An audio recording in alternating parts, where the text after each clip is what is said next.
오늘 우리가 함께 나눌 고개 드시고 고개 드시고 오늘 우리가 함께 나눌 말씀은 여호수아 1장 1절에서 9절 말씀입니다. 여러분들은 언제 긴장을 해요? 자, 나는 언제 긴장을 한다. 자, 혜진아, 너는 언제 긴장을 해요? 긴장할 때 언제? 없어, 긴장을 잘 안 해. 그 뒤에 있는 구연서, 너는 언제 긴장을 해? 연서는? 시험 볼 때. 나는 시험 볼 때 긴장 안 한다. 손 들어보세요. 자, 자, 박수 한번 주시기 바랍니다. 재수없어. 재수없어. 자, 우리는 긴장을 해요. 연서처럼 시험 볼 때 왜 긴장해? 어떤 문제가 나올지 몰라서 우리는 긴장을 합니다. 처음 하는 거, 처음 문제 푸는 거, 처음 가는 거, 긴장을 해요. 이거 어떻게 해야 되지? 무엇이 나올지 모르니까 우리는 긴장을 합니다. 여러분, 저는 어떤 사람이냐면, 저는 대단히 넌센스 퀴즈 이런 거 있잖아요. 저는 이것을 되게 잘 푸는 사람이에요. 저는 이런 것을 잘 풀어서 솔직히 말해서 방탈출 게임이 처음에 딱 우리나라 왔을 때 제가 천안에서 방탈출 게임을 갔는데 처음에 가기 전에 이렇게 생각했어. 나는 뭐 퀴즈 같은 거 잘 풀고 나 넌센스 퀴즈에 진짜 강하거든. 그래서 나는 또 그것도 잘 풀고 잘 알고 이래서 나는 방탈출 게임 그냥 쉽게 할 수 있다고 생각했습니다. 제가 얼마나 이런 거 잘 푸냐면 저 이런 거 좋아해요. 한번 이거 보여주세요. 이거 혹시 다 맞는 사람? 자, 30달러. 변준이 형. 눈에다가 이걸 쓴다. 뭐라고요? 이거요? 네. 자, 그거 아니에요. 자, 숫자에다 보여요. 숫자에다 보여요. 숫자에다 보여요. 오케이. 진정해. 자, 잠깐만 얘들아. 야, 1학년이 도전장을 냈어. 1학년 서연이. 18을 가운데로 쭉 나누면 10분의 10이 되니까 1이. 자, 이해 못한 사람이 지금 이해 못한 사람이 이해 못했어. 얘네 이해 못했어. 보세요. 그러면 여기다가 짝짝이를 쭉 하면 어떻게 돼요? 10분의 10은 1. 이해 못했어? 10분의 10은 1이잖아, 얘들아. 10분의 10은 1이라고. 아이고, 자, 오케이. 누구야? 서연이 몇 주예요? 30달러 주겠습니다. 걱정하지 마세요. 하나 더 있어. 얘들아, 나는 이런 거 되게 잘하는 사람이야. 자, 어떤 거? 와, 검은색 선 하나 그어서 시계 선택되게 하세요. 등호 제외. 준영아, 등호 제외. 자, 이거 30달러치. 선생님들 지났을 때 좀 적어주세요. 자, 야, 이거 6 더하기 8은 19라는 거야, 얘들아. 6 더하기 8은 19. 자, 먼저 모르는 사람? 자, 아는 사람? 나는 수학 잘해, 박상준. 뭐야? 와, 자, 여기를 이렇게 짝대기 그으면은 6 더하기 13은 뭐가 돼요? 이거 필요해요. 자, 19. 이해 못했어? 진짜 답답해. 이런 분위기만 안 돼, 얘들아. 6 더하기 여기 8인데 그러면 뭐가 돼? 13. 13. 안 보인다고요? 이것 때문에 안 보여요? 자, 안 보여요? 됐어요. 자, 장준 선생님 이해되셨어요? 대화까지 나오셨는데 이해 못하면 안 되는데. 자, 누구야? 자, 상준이 30달란트 주도록 하겠습니다. 여러분, 나 이런 거 잘한다고. 나 잘하는 거야, 지금까지. 나 이런 거 잘하는 사람이거든? 나 이런 거 별로 이렇게 어려워하지 않아. 그래서 방탈출 게임을 갔습니다. 그래서 나 난이도를 또 선택하더라고, 난이도. 그래서 상 중 하 중에 난 상을 택했어요. 내 친구들과 갔는데 야, 쉽지 않더라고. 어렵더라고. 야, 이것을 어떻게 해야 될까? 나 분명히 이런 거 잘 푸는데 처음 가보는 문제, 처음 가는 방에서 내가 제한 시간 내에 이것을 탈출해야 된다고 생각하니까 야, 이게 쉽지 않더라고. 내가 긴장을 했고 긴장을 하니까 내 마음의 시야가 넓어졌다, 좁아졌다. 좁아집니다. 내 생각의 시선이 넓어졌다, 좁아졌다, 좁아집니다. 그래서 결국에 나는 모르지만 이 모든 것을 아시는 전능하신 우리 방탈출 게임 사장님께 인터폰을 눌렀어요. 사장님, 죄송해요. 저 좀 도와주세요. 힌트 좀만 더 주세요. 힌트를 받았어요. 그럼에도 나는 좀 머리가 빠가였나 봐. 이해가 안 되는 거야. 그래서 다시금 우리 전능하신 방탈출 사장님께 2개만 더 주세요. 해서 탈출했던 경험이 있습니다. 우스갯소리로 얘기했지만 이것이 저는 진리라고 생각해요. 우리의 삶은 이러지 않았을까 싶어요. 내가 해결할 수 없는 문제 앞에서 어디로 가야 될지, 무엇을 해야 될지, 무엇을 습득해야 될지, 무엇을 취해야 될지, 내 인생 어떻게 살아가야 될지 모를 때, 나도 모르고 너도 모르고 사람들도 모를 때 우리는 모든 것을 아시는 그 분께 도움을 요청하는 것, 이것이 우리 그리스도인들이 살아가는 모습이라고 생각합니다. 오늘은 모든 것을 처음이었고, 그래서 긴장을 너무나 많이 해서 더 나아가서 시야가 좁아졌고 벌벌벌 두려워 떨면서 겁쟁이가 된 한 인물을 소개하고자 합니다. 따라해 봅시다. 여호수아. 여호수아 이름의 뜻은요, 여호와는 나의 구원자시다. 여호와는 나의 구원자시다. 자, 이런 뜻이에요. 전도사님의 이름은 마태, 말마자의 클때자, 큰 말, 미친 말, 이런 뜻인데, 여호수아는 어떤 뜻? 여호와는 나의 구원이시다. 사실이야. 엄마 아빠가 말마자의 클때자를 해가지고. 아무튼 이게 중요한 게 아니에요. 여호와는 나의 구원이시다. 이게 여호수아의 이름의 뜻입니다. 여러분 생각해 보세요. 여호수아를 불렀을 때 여호와는 나의 구원자야 이렇게 불렀다는 겁니다. 들었다는 겁니다. 얼마나 믿음이 좋고 얼마나 하나님에 대한 확신이 있었는가. 그는 용맹한 사람이었어요. 그는 대단한 사람이었어요. 그런데 오늘 말씀 이태원 강사님께서 읽어주신 여호수아 1장 1절에서 9절 말씀을 보면요, 하나님께서 이렇게 말한다. 하연아, 하나님께서 여호수아에게 이렇게 말해. 여호수아야, 강하고 담대하라, 두려워하지 말라. 여호수아야, 강하고 담대하라, 두려워하지 말라. 여호수아야, 강하고 담대하라, 두려워하지 말라. 하연아, 이 말은 여호수아가 겁을 먹었다 먹지 않았다 이렇게 세 번이나 반복해서 힘을 내어라 한 것은 여호수아가 지금 쫄았다 쫄지 않았다. 쫄았다. 엄청나게 쫄았습니다. 왜 갑자기 그에게 그런 일이 일어났을까요? 여호수아는 대단히 강력한 사람입니다. 위대한 사람입니다. 놀라운 사람입니다. 그런데 왜 이렇게 하나님이 세 번이나 걱정하지 마, 괜찮아, 걱정하지 마 라고 말씀하셨을까요? 오늘은 그 이야기에 대해서 좀 나눠보고자 합니다. 여호수아 1장 1절 말씀, 자 읽어보도록 하겠습니다. 여호수아 1장 1절 말씀입니다. 함께 읽겠습니다. 시작. 모세는 여호와의 종이었습니다. 그의 아들 여호수아는 모세의 부자가 아니었는데 모세가 죽은 후 여호와께서 여호수아에게 말씀하셨습니다. 아멘. 여호수아가 어떤 일이 일어났는가? 모세가 죽었어요. 모세가 죽었습니다. 모세는 어떤 사람입니까? 최근에 POWER 파워 노래를 부른 누가 데뷔했어요? 뭐요? GD. 그렇죠, GD. 뭘 좀 알아. G드래곤. 한국계 가요계의 한 획을 그은 G드래곤이 데뷔했습니다. 엄청난 영향력이 있죠. GD의 파워 들어보세요. 그런데 그처럼 이스라엘에는 한 획을 그은 대단한 인물이 있어요. 그 사람이 바로 모세입니다. 430년 동안 출애 애굽에서 종살이했던 이 이스라엘 백성들 300만 명을 데리고 하나님께서 가리키신 가나안 땅, 젖과 꿀이 흐르는 그 참 기름진 땅으로 인도합니다. 어둠이 많았고 애굽 군대가 따라왔지만 그들을 격파하며 나아갔던 자가 바로 모세. 오늘날 이스라엘 사람들에게 어떤 사람을 가장 본받고 싶습니까? 아브라함, 다윗, 그리고 모세. 모세는 대단한 사람입니다. 이스라엘의 리더 중에 리더였습니다. 그런데 이 모세가 죽었습니다. 모세도 사람인지라 그도 나이가 들어서 하나님께서 그의 목숨을 거두어 가십니다. 그 다음에 하나님께서 여호수아에게 오셔서 이렇게 말하는 겁니다. 여호수아야, 이제 모세가 없어. 너는 이제 너가 리더가 되어서 이 300만 명을 이끌고 가야 돼. 모세를 통해서 가나안 땅 경계까지 딱 왔지. 이제 가나안 땅을 넘어서 이 땅을 정복하고 이 땅에 내 이름을 알리고 이 땅을 정복해서 나에게 영광을 돌리는 일을 네가 해야 돼 라면서 하나님께서 그에게 리더십을 부여하십니다. 여호수아는 떨었어요. 왜냐하면 그는 리더가 처음이었기 때문에.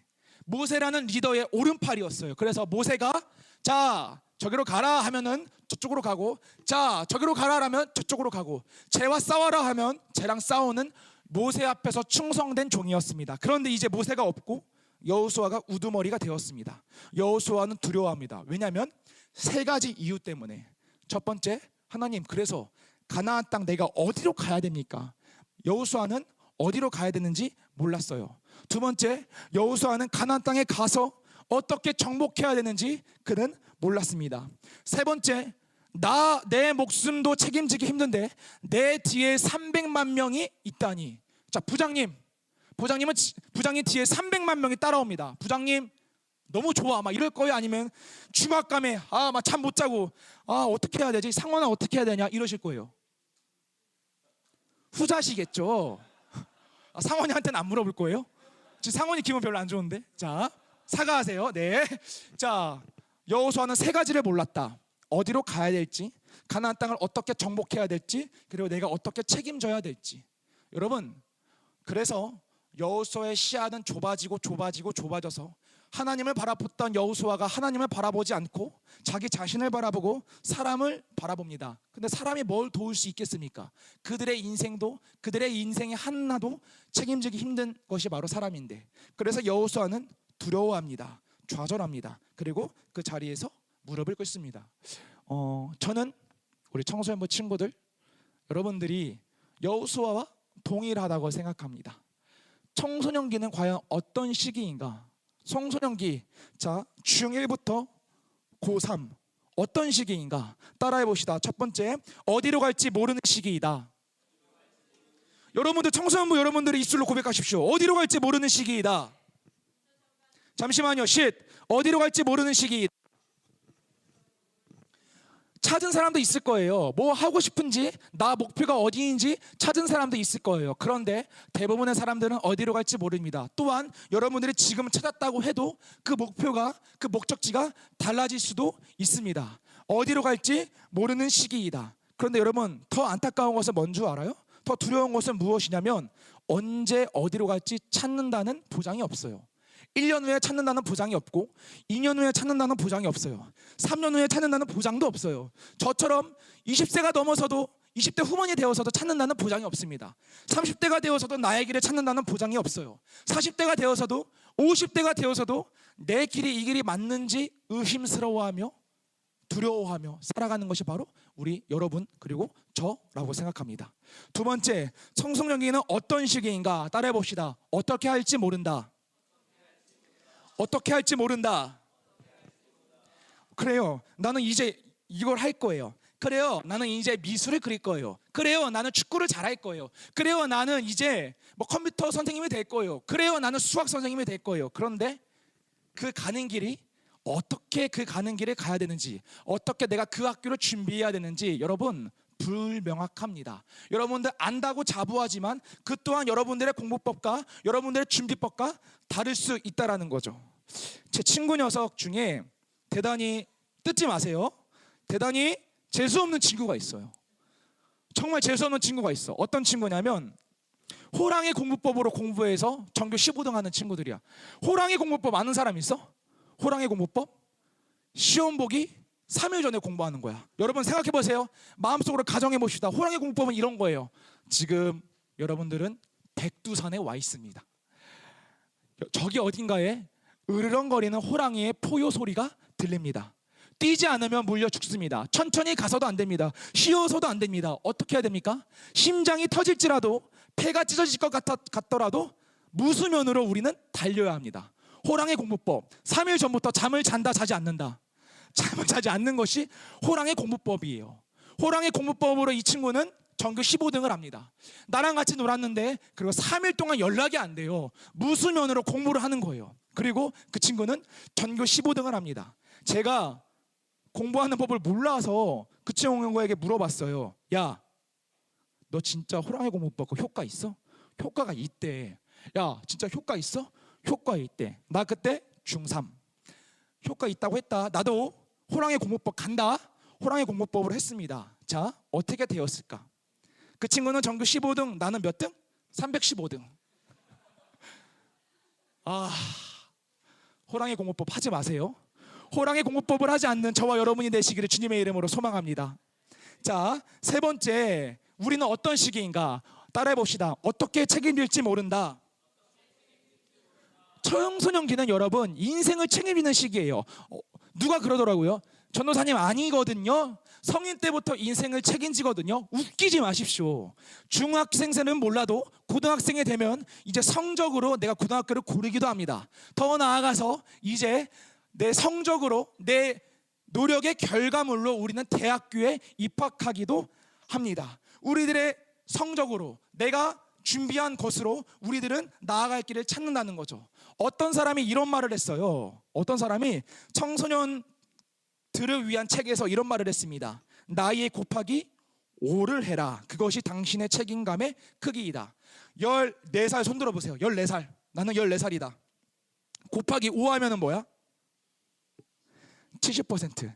너의 인생의 70%는 여러분이 세은이가 책임져야 돼. 자, 잔인하지만 어쩔 수 없어요. 16살 손 들어보세요. 16살. 16살. 중3 손 들어보세요. 수민이, 효린이, 상원이, 예준아, 너희들의 인생 16 곱하기 5는 뭐야? 너희들의 인생의 80%는 너희들이 책임져야 돼. 자, 더 이상 나 물어보고 싶지 않지만 19살 손 들어보세요. 19살 손 들어보세요. 19살. 19 곱하기 5는 뭐예요? 95. 연희와 연서의 인생의 95%를 여러분들이 책임져야 됩니다. 아니요, 두려워하지 마요. 우리들에겐 20살이 있어요. 20살 손 들어보세요. 자, 20살. 20살 없어요? 그러면 21살 손 들어보세요. 21 곱하기 5는 뭐야? 105. 105. 자, 큰일 났어. 손 내리세요. 자, 40살 이상 손 들어보세요. 40살 이상. 큰일 났어. 이제 뭐 말할 수가 없어. 200%를 책임져야 돼. 그냥 미아 선생님이 잘못을 하지 않아도 미아 선생님 잘못이야. 이거는 이런 삶을 살아야 되는 게 바로 우리 그리고 여러분이라는 겁니다. 어디로 가야 될지, 어떻게 해야 될지, 무엇을 책임져야 될지 우리는 몰라요. 그래서 우리는 두려워합니다. 여호수아도 마찬가지입니다. 두려워합니다. 그래서 벌벌 떠는 겁니다. 여호와는 나의 구원이시다 라고 외쳤던 여호수아가 두려워하기 시작합니다. 그런데 이런 두려워하는 여호수아에게 하나님께 오셔서 무엇이라고 말하는지 아십니까? 오늘 말씀 여호수아 1장 7절 말씀인데요. 여러분들 한 목소리로 우리 합독하도록 하겠습니다. 7절에서 9절 말씀이에요. 자, 7절부터 읽어볼게요. 7절은 제가, 8절은 여러분이, 9절은 한 목소리로 읽도록 하겠습니다. 제가 먼저 읽겠습니다. 힘을 내고 용기를 가져서 내 종 모세가 너희에게 준 모든 가르침을 빠짐없이 지키도록 하여라. 내가 그 가르침대로 행하며 왼쪽으로나 오른쪽으로 치우치지 않고 그대로 지키만 하는 일마다 다 잘 될 것이다. 8절.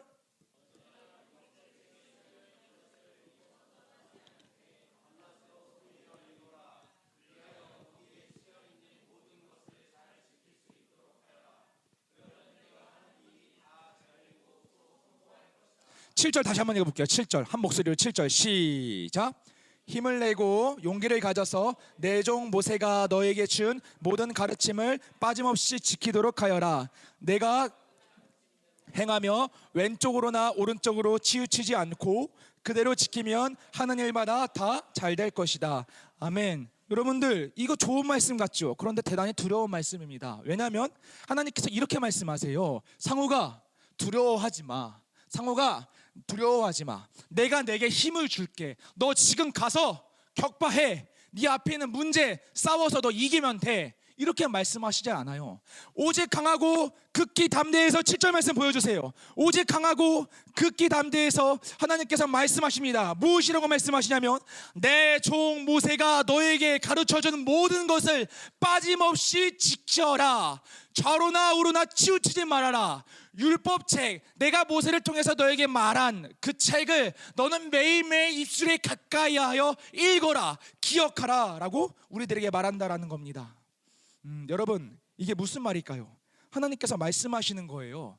율법책을 읽어라. 단순히 이 성경책 이거 읽으라는 게 아니야.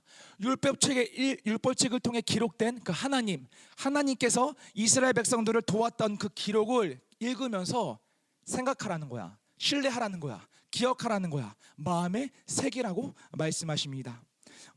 여러분 저도 방학 많이 했거든요. 제가 이전에 말씀드렸던 것 같아요. 20살 후반 때 길을 찾았다고. 19살 때 어찌저찌 하여서 대학에 갑니다. 무엇이 내 길인지 몰랐지만 그래도 대학에 안 가면 내가 좀 마음이 좀 어려울 것 같아서 우리 엄마 아빠 되게 쪽팔릴 것 같아서 내가 그냥 어찌저찌한 성적으로 대학에 갑니다. 자, 그런데 한솔아, 어찌저찌한 성적으로 대학에 갔어. 어찌저찌한 마음으로 대학에 갔어. 대학 생활을 열심히 했을까? 열심히 하지 않았을까? 열심히 했을까? 열심히 하지 않았을까? 열심히 하지 않았습니다. 열심히 하지 않았어요. 수업에 집중하지 않았어요. 맨날 놀러 갔어요. 난 F가 너무 좋아. 근데 F로 도배됐어. F의 인생이었어. 그래도 나는 어찌저찌하여 나의 인생길을 찾지 못해서 나는 그 삶을 계속 살아갑니다. 그런데 이대로 살면 안 되겠다 해서 뭐 공부 잘하고 막 현대, 삼성, LG, SK, 하이닉스 이런 데 들어간 선배에게 전화를 하고 교수님한테 전화를 해서 물어봅니다. 저에게 이런 고민이 있는데 저 어떻게 해야 될까요? 저에게 이런 고민이 있는데 저 어떻게 해야 될까요? 면담을 신청하는데 그분들이 정말 성심성의껏 말해줍니다. 나는 이랬어. 나는 이렇게 해결했고 나는 이렇게 했다. 그런데 그들의 그 충고가 너무나 좋고 너무나 보석같이 귀한데 내 머리에는 이해가 되지만 내 마음에 어떠한 큰 힘이 되지 않더라고. 어떠한 감동도 주지 않더라고. 다시 나는 어찌저찌한 인생을 살아갑니다. 그래서 내가 택한 게 군대였어요. 그래서 군대를 갑니다. 근데 군대 가기 전에 4개월이 남았어요. 내가 무엇을 해야 될까? 책을 읽어보니 독서를 하는 게 내 인생의 길을 찾는 데 있어서 제격이랍니다. 완전 좋다고 해요. 그래서 도서관에 갑니다. 그곳에 있는 책을 이것저것 많이 읽었어요. 그 책을 읽는 중에 한 교수님을 제가 딱 알게 됩니다. 책을 통해서. 그래서 제 마음속에 이런 마음이 있었어요. 나 이 교수님 한번 만나봐야겠다. 이 교수님을 만난다면 나 인생 어디로 가야 될지 알 수 있을 것 같다 해서 그 교수님을 찾으러 그 학교로 갑니다. 그곳이 어디였냐면 한동대학교 김영길 총장님. 포항에 있는 한동대로 갑니다. 20살, 21살 김마태. 군대 가기 4개월 전. 이분한테 가요. 그런데 한동대에 갔어요. 나 이 한동대 학생 아니야. 한동대에 갔어. 그래서 딱 갔는데 어디로 갈지 모르는데 한동대는 기독교 학과라서 예배를 드려요. 이것을 채플이라고 말합니다. 채플을 드리는데 딱 갔는데 김영길 총장님, 지금은 이제 별세하셨지만 총장님이 앞에 있는 거야. 야, 나 진짜 너무 하나님이 이거 나 인도하셨다. 우리들의 마음을 하나님이 주관하셨다. 나 저분을 통해서 오늘 나 길을 찾는다. 그리고 채플을 드리고 나도 한동대 학생처럼 Why not change the world 막 이러면서 채플을 드리고 이제 채플이 끝났어요. 그리고 이제 한 김영규 총장님이 나가시는데 내가 쫓아갔습니다. 그리고 말했어요. 저는 어떤 사람입니다. 저는 군대에 가야 되는데 내 길을 지금 찾지 못했습니다. 나 길을 찾아야 됩니다. 그런데 내가 책을 읽고 당신의 책을 읽고 내가 감명을 받았습니다. 난 이러한 어려움이 있습니다. 저와 좀 면담을 해주시겠습니까? 라고 부탁을 했어요.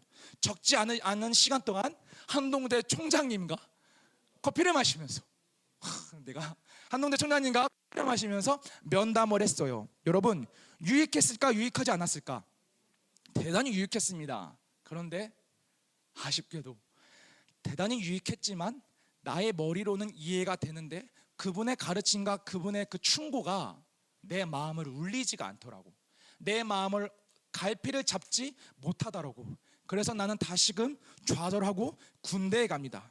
군대에 갔더니 카스트 선배가 있었어요. 선임이 있었어요. 물어봤습니다. 그런데 나는 길을 찾지 못합니다. 그대로 전역하고 나는 어떻게 될까 하다가 호주를 갑니다. 호주에 가서 유명한 사람들을 많이 만나봤어요. 재혼 3번 한 우리 사장님. 대단하지 않아요? 재혼을 3번 하셨어요. 재혼을 한 번도 하지 않은 여러분이 되길 소망합니다. 중요해 얘들아. 재혼하면 안 돼. 행복한 가정을 꾸리세요. 거기 가서 변호사도 만나봤고 우리 형이 거기서 공부를 했기에 우리 형 친구들 만나봤어. 의사도 만나보고 거기서 검사도 만나보고 내가 물어봤어. 나는 이런 인생이었고 이런 삶을 살아서 지금 호주에 왔습니다. 호주에서 당신들은 길을 찾지 않았습니까? 나 길을 찾도록 도와주옵소서. 당신들은 어떻게 길을 찾았습니까? 라고 했더니 그분이 이렇게 해서 이렇게 했다고 얘기를 하더라고. 근데 안타깝게도 내 머리는 이해가 됐는데 내 마음을 울리지 못합니다. 너무나 괴롭고 답답해서 어떻게 해야 될까? 한국으로 가야 되는데 쪽팔려서 어떻게 가나 하는데 그때 주한 장로교회에 가서 예배를 드리는데 한 부목사님과 이제 면담을 해요. 면담을 하는데 저에게 이렇게 물어보는 겁니다. 마태 청년은 무엇을 하고 싶어요? 이랬더니 저는 아무것도 하고 싶은 게 없다고 이야기했어요. 마태 청년은 그러면 되고 싶은 것도 없고 그럼 호주에 왜 왔어요? 저는 그냥 꿈을 찾고 그냥 일하고 돈 벌어서 내 꿈을 찾고 그런 삶을 살려고 했습니다. 그런데 나는 지금 꿈을 찾지 못했습니다. 내가 무엇을 했지 잘 모르겠습니다. 그랬더니 그분이 나에게 전문가를 소개시켜줬어. 그분이 나에게 진짜 유명한 분을 소개시켜줬는데 그분을 만나기 위해서는 새벽 기도에 오라고 하는 거야. 새벽 기도에 오십시오. 마태 청년 새벽 기도에 오십시오. 그분이 누구예요? 하나님이라는 거죠. 새벽 기도에 오셔서 기도하십시오. 이렇게 말하는 겁니다. 제가 기등으로 듣지 않았습니다. 뭔 개소리야. 저런 건 나 알고 있어. 나 알고 있어. 내가 몰라서 그랬어? 나 알고 있어. 그런데 내 마음이 갈피를 잡지 못하는 걸 어떻게 라면서 내가 집으로 가는데 그날 밤에 그분의 목소리가 내 마음을 울립니다. 새벽기도 와서 전문가이신 하나님께 기도해 보세요. 새벽기도 와서 전문가이신 하나님께 기도해 보세요. 그리고 새벽 4시에 일어나서 기차를 타고 지하철을 타고 교회에 가서 새벽기도를 합니다. 여러분, 저는요 그때 하나님을 만났고요. 그때 제 길을 찾았어요. 그때 하나님이 내 방향을 알려주셨어요.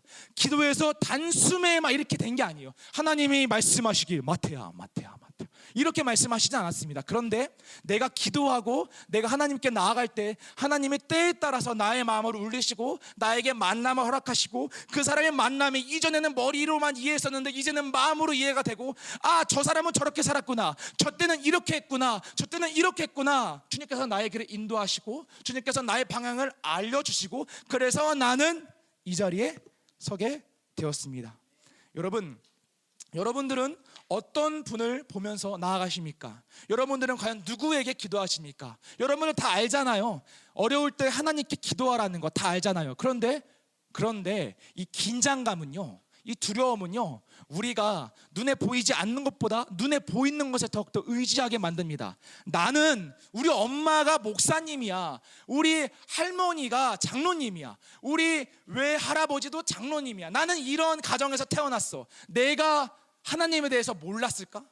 어릴 적부터 모태신앙으로 태어나서 말씀 읽으면서 교회에 살면서 하나님을 만나고 하나님께 기도하고 찬양하고 여러분과 같이 마하나임 찬양대원으로 엘피스 찬양단으로 임원으로 섬겼던 사람인데 내 앞에 어디로 가야 될지 무엇을 해야 될지 내 인생을 책임을 어떻게 지지 과연 누가 질까 하는 이 압박 속에서 나의 시선과 나의 영적인 마음과 마음의 크기가 좁아져서 눈에 보이지 않는 하나님보다는 눈에 보이는 사람들을 의지하며 살았던 것입니다.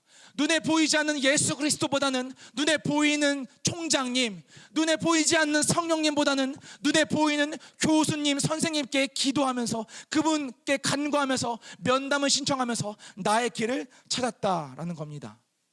이 얼마나 어리석은 인생일까요? 여러분 청소년기는 3가지 특징이 있습니다. 첫 번째, 어디로 갈지 모른다. 두 번째, 어떻게 해야 될지 모른다. 세 번째, 내 인생에 나는 책임을 지는 시기이다. 여러분, 마지막으로 우리 한 인물을 소개하고자 합니다. 따라해 봅시다. 다윗. 자, 고개 들고. 다윗은 어떤 사람이냐면 골리앗을 이긴 사람이잖아. 그런데 골리앗을 이기고 왕이 된 것이 아니라 골리앗을 이기고 개고생을 합니다.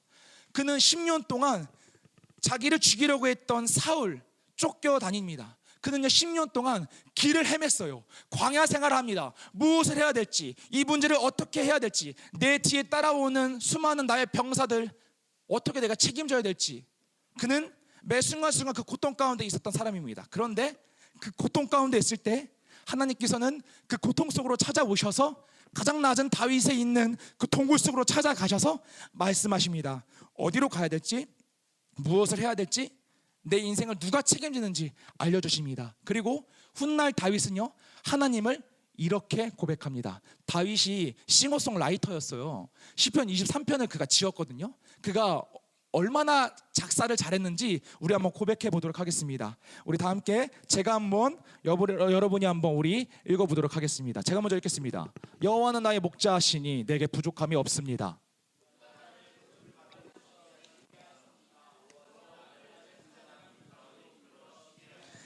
나에게 새 힘을 주십니다. 자신의 이름을 위하여 주님은 나를 의로운 길로 인도하십니다. 겁내지 않습니다. 그것은 주님께서 나와 함께 계시기 때문입니다. 아멘. 아멘. 자, 정지해 주세요. 자, 다윗은 말합니다. 여호와 하나님은 나의 무엇이라고? 목자. 목자는 양을 치는 사람입니다. 목자는 양을 키우는 사람이고요. 목자는 양에게 물을 먹이는 사람입니다. 자, 2절에 보면 다윗이 이렇게 작사합니다. 그가 나를 푸른 풀밭으로 쉬게 하십니다. 여호와는 나를 잔잔한 물가로 이끌어 쉬게 하십니다. 여러분, 목자가요, 이 양에게 물을 먹이기 위해서는 세 가지를 합니다. 양은요 40cm밖에 보이지가 않대요. 그래서 내 뒷공무니, 내 앞에 있는 사람, 내 앞에 있는 양 쫓아가는 동물이, 이 미련한 동물이 바로 양입니다. 그런데 다윗은 이야기합니다. 여호와는 나의 목자십니다. 목자는 양을 위해서, 양을 물가로 인도하기 위해서 세 가지를 합니다. 첫 번째는 무엇을 하냐면 먼저 물가를 찾아갑니다. 목자는요 양들보다 먼저, 양이 잠이 들었을 때, 양이 쉬고 있을 때 먼저 가서 길이 어딘지, 쉴만한 물가가 어디 있는지, 그늘이 어디 있는지, 양들이 여기서 있으면 자 정지시키고 먼저 가서 정탐을 하는 겁니다. 어딨지? 아, 저기 있구나. 물가를 찾았습니다. 그리고 팔로우 미, 물 마셔, 이게 아니에요. 무엇을 하냐면 자신이 먼저 냄새를 맡고, 자신이 먼저 물가에 손을 집어넣어서 이물질이 없는지 확인합니다. 먼저 가서 위험한 것은 없는지 돌을 치우고 가시밭을 치우고 물가를 확인했다면 바로 먹이는 것이 아니라 양들이 먹을 수 있는지 확인합니다. 그리고 또 무엇을 확인하는지 아세요? 깨끗하면 다 먹을 수 있는 게 아니에요. 수심, 깊이를 확인합니다. 물은요 털 때문에 몸이 무거워요. 뚱돼지예요. 그래서 앞으로 쏠리면은 그냥 빠져버려요. 빠지면은 이 물이 젖잖아요. 그러면은 곰팡이가 생기고 병균이 득실득실 거리기 시작합니다. 그래서 목자는 양에게 물을 먹이기 전에 먼저 깨끗한 물인지 확인하고, 그리고 이게 양이 먹을 수 있는 깊이인가, 이 또한 확인합니다. 그리고 양들을 불러서 마시라고 합니다. 여기서 끝나지 않아요. 목자는 또 무엇을 하는지 아세요? 피리를 불어요. 피리를 왜 부는가? 자, 이런 의미래요. 내가 지금 이 양들을 지키고 있으니까 너희 짐승들, 이 양들 먹을 생각하지 마. 양들이 물을 마실 때까지 목자는요 있는 힘껏 그 광야에서 피리를 붑니다. 그러면 정말로 들짐승들이 피리를 듣고 양들에게 오지 않는다라는 거죠. 목자는 이런 사람입니다. 목자는 이런 존재입니다. 그런데 다윗이 말합니다. 하나님은 나의 목자시다. 나는 당신의 어린 양이다. 여러분, 제가 정말로 안타까운 것은요, 여러분들과 이야기를 하고 여러분들을 위해서 기도할 때요, 전 정말 때때로 나의 인생을 돌아볼 때, 나의 학창시절을 돌아볼 때 안타까운 것이 무엇이 있냐면, 우리는 이렇게 생각해요. 자, 하나님, 나 어디로 가야 됩니까? 자, 저기로 가라 해서 떠나간다라는 거죠. 그런데 하나님은 이렇게 길을 가르쳐주지 않습니다. 저 한 명 도와줄 친구 있을까요? 한 명만 저를 도와주세요. 한 명만 나와주세요. 도와줄 친구 수아. 오케이, 수아. 도와줄 한 명이 더 필요합니다. 덩치 큰 호진쌤 더 앞으로 나와주세요. 얘들아, 덩치는 크지만 마음은 여리다고 분명히 말했다. 호진쌤 수아 앞으로 나오세요. 자, 호진쌤 일로 가세요. 또 딱 맞게 또 검정색 옷을 입으셨어요. USA, 미국산 늑대입니다. 미국산 짐승이에요. 죄송해요, 놀린 건 아니라서. 자 와보세요. 자, 일로 오고, 자 저쪽으로. 자, 다 끝났어요. 자, 너는 다윗이야, 나는 하나님이야, 이분은 나쁜 놈이야. 자, 저기로 가주세요. 자, 여러분, 우리는 이렇게 생각한다는 거죠. 하나님이 이렇게 생각한다는 거죠. 자, 수아, 다윗, 저 나쁜 놈 물어, 싸우는 척이라도 해줘. 자, 이렇게 생각한다는 거죠. 여러분, 근데 이게 아니라는 거예요. 하나님은 어떻게 하시냐면, 자, 내가 대신 싸워줄게, 내가 대신 오지 못하게 해줄게, 내가 먼저 밀어줄게, 너를 안전하게 보호해줄게 라면서 이 USA를 처단한다라는 거죠. 자, 들어가 주시면 감사하겠습니다. 아니에요, 수아는 아직 안 돼요. 자, 우리 호진쌤에게 박수 한번 주세요. 두 번째, 자 보세요. 하나님은 이렇게 말씀하시지 않습니다. 수아야, 너의 목표가 뭐야? 아, 너 목표 저기야? 자, 저기로 너 가. 내가 갈 수 있는 힘을 줄게. 자, 가. 이 이미지를 생각해 보십시오. 여러분, 하나님과 가까워집니까? 하나님과 멀어지고 있습니까? 하나님과 멀어집니다. 하나님은 이렇게 인도하시지 않습니다. 다시 와주세요. 자, 수아가 기도를 해서 하나님께서 길을 가르쳐 주시고 목표가 세웠다. 그러면 하나님은 어떻게 인도하시냐면, 자, 수아가 일로 간다고 한다면 하나님이 먼저 가서 이곳이 맞는지, 이곳이 수아한테 맞는지, 이곳이 수아가 흡수할 수 있는 물이 있는지, 또한 물을 흡수할 때 수아가 혹시나 다치지는 않는지 수아와 함께 걸어간다라는 거죠. 한 걸음 한 걸음 하나님이 먼저 앞에서. 여러분, 이것은 아주 큰 차이가 있습니다. 우리 수아에게 큰 박수 한번 부탁드립니다. 여러분, 길을 찾고 싶으세요? 여러분, 내가 무엇을 할지 목표를 정하고 싶으십니까? 그리고 그 목표를 내가 행하고 싶으십니까? 성취하고 싶으십니까? 내 인생을 여러분들이 책임 잘 지고 싶으십니까? 그러면 하나님 곁에 머무르십시오. 따라해 봅시다. 하나님 곁에 머무르자. 하나님 곁에 머무르자. 길을 찾는 방법, 내가 어떻게 해야 될지 찾는 방법, 내가 내 인생을 책임지고 내가 담대하게 나아가고 싶은 방법, 하나님 곁에 머무르고 하나님 뒤에서 하나님과 함께 한 걸음 한 걸음 물가를 찾으시고 인도하시고 먹이시고 책임지시고 피리를 부심으로 나를 도우시고 지키시는 하나님 뒤에서 하나님 곁과 한 걸음 한 걸음 나아가는 것이 바로 길을 찾는 것입니다. 바로 없기는 하나님을 멀리하지 마십시오. 말씀을 멀리하지 마십시오.